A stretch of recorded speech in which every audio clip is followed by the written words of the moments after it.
Nissan.com-a getsəniz, bu sayt açılacaq. Avtomobil şirkətinin saytı yox. Nissan şirkəti Nissan.com domeninə sahib deyil.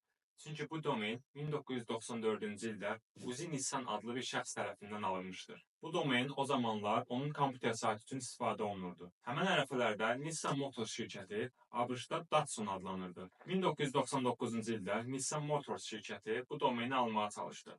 Lakin Uzi Nissan bu domeni satmadan imtina etdi. Bu isə özü ilə birlikdə uzun sürən məhkəmə çəkişməsinə səbəb oldu. Şirkət Uzi Nissan'a qarşı ticarət nişanı hüquqlarının pozulması və domen oğurluğu şikayəti qaldırdı.